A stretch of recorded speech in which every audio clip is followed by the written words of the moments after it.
Your decision is wrong. OTT पे जाना. या अरे हम लोग कैंसिल नहीं कराए. चलो. Start ma'am. Start please. इतने सारे एक साथ So firstly, मेरे को तो आदत ही नहीं इतने कैमरे की। Already ज़्यादा देखकर आए हो एक साथ. Vishal, many congratulations. आप Guys, silence please. Please pin drop silence. many congratulations विशाल, आप पूरे ऑडियंस एक ना, sorry. अरे प्लीज. अरे यार क्या कर रहे हो? रोल किया जाए कि नहीं? दो बार सवाल पूछ के कट किया है। चलो 3, 2, go 1 रोल. विशाल, फर्स्टली मैनी कंग्रेचुलेशंस, आप ऑडियंस की नजर में विनर है और ट्विटर पर आप ट्रेंड कर रहे थे ये यस कि विशाल को लाया जाए। What you have to say about this? अब क्या लाया जाए, 2 ही दिन बचे हैं तो लाने का तो फ़ायदा नहीं है। खैर बट मैं बहुत ज़्यादा ग्रेटफुल हूँ कि बाहर आके मुझे दिखाया कि पब्लिक ने इतना प्यार दिया है मुझे। और अगर आउट होके भी ऐसा अगर पब्लिक बोल रही है कि आप विनर हो तो भाई फिर तो आप जीत गए हो। उनका अगर दिल, पब्लिक का दिल जीत लिया तो फिर आप शायद जीत गए हो। एक है हल्का सा मलाल है दिल के अंदर, थोड़ा सा जख्म है कि शिट क्यों यार, नहीं जाना था मुझे, 4 दिन बचे थे, जीतना था, बट कोई बात नहीं। बट आपको लगता है, आपको अदनान ने आकर इन्फॉर्म भी किया था कि कटारिया की दोस्ती तेरे लिए सही नहीं है, फिर भी आप वही कंटिन्यू किए। कहीं ना कहीं आपको ऐसा लगता है कि वो दोस्ती आप पे भारी पड़ गई? देखो मेरे को ऐसा लगता है ना कि अगर मैं ये ज़रूर मानूंगा कि उसको उधर मेरा साथ देना चाहिए था। अब जब मैं बाहर हूँ तो मैं इसके बारे में बात कर रहा हूँ। ज़रूर मानता हूँ, मैंने उसको भी बोला था कि मैं बाहर निकल के तेरे से बात करूँगा। बट जहाँ तक मैं बोल रहा हूँ ये चीज़ कि मैं अपनी दोस्ती एक इंस्टेंस पे जज नहीं करता। मैं अगर मेरा दोस्त एक बार गलत किया है तो मैं उसकी 10 अच्छी चीज़ें भी देखता हूँ, तो आई गेस वो एक को हटा के मैं 10 अच्छी चीज़ों को अपने साथ रखना चाहता हूँ। विशाल, उसके अलावा अगर मैं बात करूं, जैसे अरमान ने आपके ऊपर थप्पड़ उठाया है, उसके बाद भी वो घर के अंदर है, क्या वो सही है? आपको लगता है कि वो फाइनल में दिखने चाहिए? अगर मेरे हिसाब से शो चलता तो वो तो बहुत जल्दी निकल जाते और मार खा के निकलते। लेकिन मेरे हिसाब से शो इवेंचुअली चलता नहीं तो आपने एक्शन नहीं लिया वहाँ पर कि बिग बॉस इसके ऊपर एक्शन लिया जाए, जैसे हमने हर सीजन में देखा है। देखो क्या होता है ना कि जब आपके ऊपर जब पूरा घर आपके अगेंस्ट हो जाता है और आपका जब माइंड इतना प्रेशराइज हो जाता है और आपके साथ इतना बड़ा कांड हो जाता है और उस चीज़ को एक स्पेशल केस दे दिया जाता है ना, तो कहीं ना कहीं आप अपने आप पे सेल्फ डाउट करने लगते हो कि क्या कहीं मैं ही तो गलत नहीं था। और मैं उस टाइम पे इतना ब्लॉक हो चुका था माइंड से, मतलब मैं टूट चुका था। मैं बेसिकली मैं दिल से बोल रहा हूँ ये सारी चीज़ें कि मेरे को कुछ जी, मेरा कॉन्फिडेंस जो मेरा था स्टार्ट से, मेरा फोकस सब गायब हो चुका था। तो मैं था वहाँ पे बट मैं नहीं था, तो I was just zoned out. उसके बाद भी आपके घर वालों को बहुत सारी चीजें गलत भी बोली गई है, अरमान ने गलत बोला है, उसको लेकर क्या कहना चाहोगे? खैर वो बात तो मैं इधर आके देखा, मैंने बाहर आके देखा। अगर मैं उस वक्त वहाँ पे रहता हूँ जिसने मेरे बाप के बारे में वो चीज़ बोली, तो मैं उसको ये चीज़ बिल्कुल प्रॉमिस करता हूँ कि वो बहुत ज़्यादा, जितना उसने मेरे को मारा उससे ज़्यादा ज़ोर से खा के और मैं घर में उसको मार खाता और मैं फिर घर से निकल जाता और मेरे को फिर कोई मलाल नहीं रहता। बट खैर उससे तो उसकी नीयत दिख जाती है, उसकी वो कि कैसा इंसान है वो समझ में आ जाता है कि अगर किसी के माँ बाप पे आप जाके कमेंट कर रहे हो तो आप कितने नीच किस्म के इंसान हो वो दिख जाता है। बट विशाल, थप्पड़ वाले इंसिडेंट के बाद मैं आपको हैट्स ऑफ करना चाहूँगी जिस तरीके से आपने उस पूरी चीज़ को मैनेज किया है, बहुत ही अच्छी तरीके से मैनेज किया। जैसे कि आपने कहा कि मैं बहुत मतलब मेरा कॉन्फिडेंस गिर गया था, पेरेंट्स के आने के बाद में कितना रिलीफ मिला एंड कितना कॉन्फिडेंट गेन कर पाया। बहुत, मतलब 2-3 दिन तो ऐसा था कि मतलब मैं सोच रहा था कि शिट यार ये क्या हो गया मेरे साथ बाहर क्या हो रहा होगा, मेरे जनता, मेरे दोस्त, मेरी फैमिली क्या सोच रही होगी मेरे बारे में। अंदर से मुझे मालूम था ये चीज़, अंदर से मुझे एक आवाज़ आ रही थी, मेरा इंट्यूशन था कि मेरे इंटेंशन गलत नहीं थे और मेरे वर्ड्स भी गलत नहीं थे। बट क्योंकि इतने लोगों ने, मेन इसमें मैं बोलना चाहूँगा पायल को, बुद्धिहीन चालें उन्होंने करके गई हैं। जब आपको कुछ मालूम नहीं है, आप एक बारी पढ़ाई करके आओ, आप नेशनल टेलीविज़न पे कुछ बोल रहे हो तो आप उसके बारे में स्टडी करके आओ, आप देखो कि मैं क्या सही बोल रही हूँ। और क्योंकि मैंने वर्ड निकाला भी था कि मैंने सुंदर बोला था, तो उन्होंने उसको बोली नहीं तुमने ये नहीं बोला था। खैर तो 2-3 दिन में लॉस्ट रहा, लेकिन फिर मुझे एक चीज़ समझी कि नहीं, मुझे स्ट्रांग होना है मेरे घर वालों के लिए, मुझे गेम पे फोकस करना है।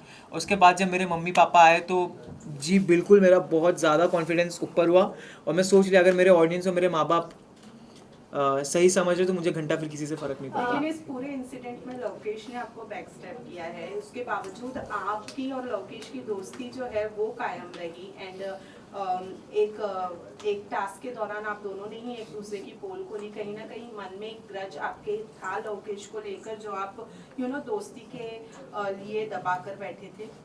नहीं, मुझे कभी ग्रज नहीं था जी। ये चीज़ मुझे बुरी ज़रूर लगी थी कि मैं चाहता था वो मेरा स्टैंड ले वो जगह, और एक चीज़ जो मैंने बोली थी कि अच्छे इन अ गुड वे मैंने बोला, वो चीज़ मैं चाहता था वो क्लियर करे। बट खैर मैं ये भी उसको देता हूँ कि बहुत प्रेशर था वो टाइम पे, और मैं जैसे बोला अभी भी उसने कल मीडिया इंटरव्यू में बोला कि कुछ चीज़ें जैसे 4 घंटे पहले की भी बातें याद नहीं रहती। बिग बॉस के घर में हज़ारों बातें होती हैं, तो मेरा ये बोलना था अगर तेरे को नहीं अच्छे से, तू बोल देता कि मुझे अच्छे से स्टेटमेंट नहीं याद है जो भी है। बट जहाँ तक रही बात टास्क की, तो टास्क में मैं ये बोलना चाहूँगा कि यार वो एक टास्क था, हमको करना था, उसके बाद भी हम खुश नहीं थे उस चीज़ से जो हमें करना पड़ा था। और हमारे पास ये बहुत अलग किस्म की एक अजीब सा टास्क आ गया था हमारे पास, हमको करना पड़ा क्योंकि बिग बॉस ने क्लियर शब्द में लिखा था कि मजाक नहीं है, आपको ये टास्क करना है। तो फिर भी लेकिन वीकेंड पे सुनाया गया कि टास्क में दोस्ती तो करो तो भी दिक्कत, ना करो तो भी दिक्कत, तो वो हो गया था। तो मैं और मकबूल तो रेडी रहते थे हर वीकेंड के वार पे कि चलो भाई अपने को बैठना है, अपने को सुनना है। तो नहीं, बट जहाँ तक रही बैक स्टेपिंग की, तो मैं ये बहुत कड़क शब्द है बोलने के लिए, मैं ये नहीं यूज़ करना चाहूँगा। जैसे मैंने बोला ये चीज़ कि मेरा दोस्त था और दोस्त रहेगा। विशाल, आपसे प्रेस कॉन्फ्रेंस को लेकर आपका क्या कहना है, क्योंकि आपके मुद्दे को सबसे ज्यादा उठाया गया है और अरमान को बैश किया गया है थ्रू मीडिया। तो मैं इस पे एक स्टोरी भी डाला था, मैं चीज़ यहाँ पे रिपीट करना चाहता हूँ। जो जगह आप नहीं हो वो जगह पे भी अगर आपके नाम की गूंज मच रही है तो आपने ज़िंदगी में कुछ सही करके आए हो शो में। क्या बात है विशाल, आपसे जानना चाहूँगी, रणवीर शौर्या ने भी काफ़ी आपसे फाइट हुई है आप दोनों के बारे में, निकलने के बाद भी काफ़ी ज़्यादा वो ग्रुप खुश नज़र आई। तो आप बताना चाहें रणवीर शौर्या की गेम जिस तरीके से वो सामने वाले को चुप करा देते हैं, इवन जो अनदर कंटेस्टेंट्स है वो कहीं ना कहीं उनके एज, उनके एक पर्सनालिटी को देख के एक रिस्पेक्ट करते हुए चुप हो जाते हैं, आपको क्या कहना है उनके बारे में? रणवीर सर का मेरे को ये लगता है ना कि रणवीर सर बहुत चालाक है। वो सुमड़ी में इधर उधर की बातें करके निकल जाते हैं। हालांकि मैं उनकी बहुत इज्जत करता हूँ जिस हिसाब से वो गेम खेल रहे हैं, जिस हिसाब से उन्होंने टास्क परफॉर्म किया है, जितना ईयर का उनका एक्सपीरियंस है, उनका हार्डवर्क है, वो मैं रिस्पेक्ट करता हूँ। लेकिन आप अगर अब छोटों से एक्सपेक्ट करते हो इज्जत, तो क्या आपका ये फ़र्ज़ नहीं बनता कि छोटे भी आपके साथ एक नेशनल टेलीविज़न पे मेहनत करके आप उनको भी इज्जत दो? क्योंकि अगर आप इज्जत दोगे तो आपको इज्जत मिलेगी। खैर उन्होंने इज्जत दी नहीं, लेकिन फिर भी हमने उनको इज्जत दी थी। सना मकबूल भी वही प्लेटफॉर्म से आती है, एक्टर वो भी है, एक्ट्रेस वो भी है, बट रणवीर सर से उनको इज्जत तो मिलती नहीं है, बल्कि उनको डोमिनेट ही किया जाता है या कोई भी चीज़ों को लेकर बोला जाता है। अरे मकबूल स्ट्रांग है, उसको कोई कुछ नहीं कर सकता, कोई सीन नहीं है उसका, वो सही है, वो कर लेगी मैनेज। और जहाँ तक रही बात रणवीर सर की बात, तो वो करते हैं, उन्होंने तो भाई बहुत सारी ऐसी ऐसी चीज़ें उन्होंने कह दी है, मेरे और मकबूल के रिलेशन पे ऐसे ऐसे उन्होंने बातें कह दी है, बट खैर उन पे नहीं बोला गया है, कोई बात नहीं। विशाल, साई केतन पे आते हैं। साई केतन ने जहाँ एक क्लिप वायरल हो रही थी, उन्होंने कहा इस ग्रुप के बंदों को उड़ना बहुत जरूरी है। इतने फ्रस्ट्रेट हो गए थे आप चारों के ग्रुप से कि जब वो आप तीनों निकले तो जैसे मैंने बताया कि वो ग्रुप काफी ज्यादा एक्साइटेड और खुश नजर आ रही थी, बट क्या उनकी तरफ से हमने गेम प्लान नहीं देखा? एक बात बताता हूँ मैं, क्या था? एक बात बताता हूँ मैं, continue to this question. Sai ने निकलते कहा कि सॉफ्ट कॉर्नर, किस बात है सॉफ्ट कॉर्नर? बताता हूँ, आप लोगों को हेट ही करते थे। बताता हूँ, उसमें भी आऊँगा मैं। मेरे ख्याल से तो आप अगर ये सारी चीज़ें देखो तो एक चीज़ से ये समझ सकते हो कि भाई उनकी फट गई थी लिटरली। हम चारों से सब घर वालों की फटती थी कि भाई अगर ये नहीं जा रहे यहाँ से, इनको तिगड़म करके निकालना पड़ेगा, क्योंकि अगर इनको तिगड़म करके नहीं निकाले तो ये आखिरी तक नहीं हिलने वाले। और मैं ये दावे के साथ कहता हूँ, जो हिसाब से मुझे ऑडियंस का, जनता का प्यार दिखा है, हम चार तो नहीं हिलने वाले थे। बट बहुत सारी चीज़ें करी गई, ठीक है। और जहाँ तक रही बात कि इन चारों को उड़ाना पड़ेगा, सबसे पहली बात भाई तेरे बस की बात है नहीं, तेरे बस की तो बात नहीं, तेरा पॉइंट रखने की, तू चारों को उड़ाने की क्या बात कर रहा है? तो पहली चीज़ ये। और दूसरी चीज़ जहाँ तक रही बात, साई ने अगर ये बात बोली है जो कि मेरे को नहीं मालूम, बोली है, तो मैं साई को एक बात बोलना चाहता हूँ। साई, आपके लिए मैंने नया नाम निकाला है, आप साई केतन या आप साइड केतन है, ठीक है? तो साइड केतन इसीलिए आपने पूरे शो में आपने यही चीज़ बोला है कि ये एक दो दोस्ती, एटलीस्ट हम अपने दोस्ती पे तो थे, जो भी हमारे बीच में हम एक दूसरे के साथ खड़े थे, जो पूछ बोल रहे हो, हम दोनों एक दूसरे को सुधारते थे, बोलते थे, तुम तो लेजिट पूछ बन के घूम रहे हो।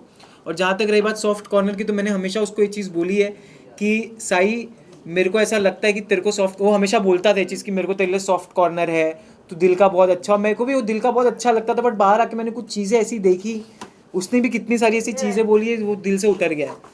अरमान मलिक ने आपके कैरेक्टर को बहुत ज़्यादा असैसिनेट किया है, उनके बारे में आप क्या कहना चाहोगे? बाहर आने के बाद आपको चीज़ें आपके फैमिली मेंबर्स से दी, व्हाट यू हैव टू से? वो इंसान का कैरेक्टर, वो इंसान कैसे कैरेक्टर जज कर सकता है जो खुद कैरेक्टर लेस हो, जिसने खुद 2 शादी करके बैठा हुआ है।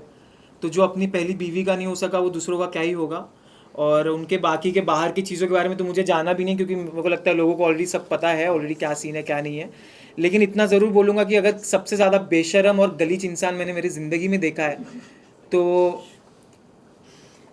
हंसी आया ना भाई, एक नंबर, मेरे को भी बहुत हंसी आ रही थी। तो कुछ में इतना बेशरम इंसान है अरमान मलिक कि वो एक चीज़ बोलता है, झगड़ा करता है, फिर स्वीट हो जाता है, फिर बोलता है। क्योंकि मैंने हमेशा ये चीज़ बोला है कि सारी चीज़ें उसकी कैलकुलेटिव रही है, और हर एक चीज़ भले वो झगड़ा हो, भले उसको क्या बोलना है, हर एक चीज़ कैलकुलेटिव है। अगर मुझे मालूम होता उसके, तो मैं भाई उससे तो कभी मैं बात, उससे तो खैर मेरे को बात करना भी उससे मेरे को गवारा नहीं है। विशाल मैं आपको बताना, विशाल कल के प्रेस कॉन्फ्रेंस के बाद अरमान मलिक ने कहा कि मैं नहीं चाहता कि लोगों तक के एक गलत मैसेज पहुंचे, मैं ट्रॉफी जीतूं, तो उनको ऐसा फील नहीं होना चाहिए कि मैं एक गलत इंसान के हाथ में, गलत मैसेज नहीं जाना चाहिए। भाई टेंशन मतलब तू वैसे भी नहीं जीत रहा है। डू यू थिंक ये पब्लिसिटी थी या फिर हाँ। सिंपैथी गेन करने के लिए स्टेटमेंट? हाँ तो ऑफ कोर्स उठाने वाला है ट्रॉफी मैं चाहता हूँ कटारिया मकबूल में से कोई उठाए, बिल्कुल मैं ये चाहता हूँ। और जहाँ तक रही बात जो आपने पूछी कि उन्होंने बिल्कुल सिंपैथी के लिए कर रहे हैं, सिर्फ 2 मिनट दे दो। लास्ट क्वेश्चन सर, एक मिनट रुको, एक मिनट भाई मेरे को बोलने तो दो। हाँ तो मैं ये बोल रहा था कि जहाँ तक रही बात सिंपैथी की, उन्होंने मेरे निकलने पे, जब मैं इविक्ट हुआ तो उनके प्रोफाइल पे एक वीडियो आया जहाँ पे उन्होंने मेरे साथ डाला हुआ है, मेरा भाई है वेल प्लेड विशाल। आप इसी से समझ जाओ कि क्या ये हैं, क्या ये इनकी जो बीवी हैं बाहर पायल जी, वो उनकी टीम क्या कर रहे हैं, मेरे को समझ में नहीं आ रहा है। अंदर भी वो इंसान क्या बोल रहा है। और मैं जैसे मैंने बोला कि भाई आप टेंशन मत लो, तुम वैसे भी नहीं जीतने वाले हो। लास्ट में निकलते हुए आप हक करके निकले थे अरमान को, दिल में क्या चल रहा था? विशाल इतने प्यार से हक किया था आपने। प्यार से नहीं, खैर उन्होंने मुझे भूल चूक माफ बोला था निकलते टाइम, जब उन्होंने मेरे को हक किया था तो भूल चूक माफ, ठीक है। तो खैर माफ़ तो नहीं किया हो मैंने उनको, बट क्योंकि मेरे अंदर इंसानियत है और मेरे अपब्रिंगिंग्स अच्छे हैं, जो उनके हिसाब से जो उन्होंने मेरे बाप पे कमेंट किया था, तो मेरे अपब्रिंगिंग अच्छे हैं। तो अगर वो मेरे साथ सामने से आ रहे तो मैं चाहता हूँ उनको मैं धक्का दे सकता था, लेकिन उसको मैंने बोला ठीक है मैं जा रहा हूँ, तुम मिल ले कोई बात नहीं। बट हेट और जो डिसलाइकिंग है वो तो मेरे दिल से कभी नहीं विशाल मैं जाएगी। आपसे पूछना चाहूंगी, आप बाहर आके पायल के वीडियोस तो देखे होंगे, जैसे आपने कहा कि जब वो शो पे आई थी वीकेंड के वार पे, तो उन्होंने आपको बोला कि एक माँ है, ऐसे कैसे बोल सकते हो। बट ये सब होने के बाद वो बाहर मीडिया को इंटरव्यू देते हुए नजर आते हैं कि हमें जो क्लिप दिखाई गई वो गलत दिखाई गई। इवन वड़ा पाव वाली की बात करें तो उन्होंने भी बहुत कुछ बोला कि हमें अनकंफर्टेबल होता है विशाल के सामने। हाँ तो अच्छा अनकंफर्टेबल हो रहा था इसलिए निकल गई ना घर से। हाँ, फिर बाहर आने के बाद वो चीजें वो लोग इतने मैनिपुलेट से बोल रहे हैं कि हमें जो चीजें दिखाई गई हमें उस नजरिए से हमने बात किया, बट अभी हम सॉरी बोलते हैं विशाल को। उन्होंने सॉरी भी बोला है, बट और फिर आके बाहर पलट गई ना। राइट। तो अभी पायल का जो डिवोर्स चल रहा है कि मैं डिवोर्स देने वाली हूँ, आपको क्या लगता है फेक ये सब जो हाइप बढ़ाने के लिए हो रहा है? हाइप बढ़ नहीं रही है भाई, घट ही रही है। हाइप उससे कुछ भी नहीं हो रहा, उन लोग उल्टा और गलत ही साबित हुए जा रहे हैं। जितना कर रहे हो उतना दलदल में फंस रहे हैं। और जहाँ तक रही बात चंद्रिका की, अनसेफ हो रहा था इसलिए तुम निकल चुके हो घर से, अभी तुम सेफ घूमो, तुम्हारा कोई दिक्कत नहीं है। विशाल चंद्रिका ने No, please, thank you. Last question. We'll take a cut away. It's last one, please. Chandrika ने ऐसा कहा है कि उन्हें रिग्रेट है कि उन्होंने आपको सॉरी बोला है। आपको रिग्रेट होना चाहिए कि आप शो में आए हो, बस उससे ज़्यादा कुछ नहीं बोलूँगा मैं, क्योंकि वो बंदी का ना एक मुद्दा था ना एक स्टैंड था, अपने पॉइंट्स पे क्लियर नहीं थी, अपने ना कोई किचन है, पट्टी है, मेरी आंखों पे पट्टी है, ये है वो है, बस उसमें ही लगी थी। और जहाँ तक रही बात, मैंने उनको हमेशा रिस्पेक्ट से ट्रीट किया है। उन्होंने मेरे कैरेक्टर पे काफ़ी सारी चीज़ें बोली जबकि वो इन्वॉल्व भी नहीं थी, फिर भी उन्होंने जब मुझसे माफ़ी मांगी तो उनको मैंने 2 सेकंड में माफ़ कर दिया। और अगर बाहर आके वो कर रही तो भाई वो उनके ऊपर है, वो उनका माइंडसेट है। Thank you guys, thank you आप लोग के सपोर्ट के लिए बहुत बहुत थैंक यू गाइस।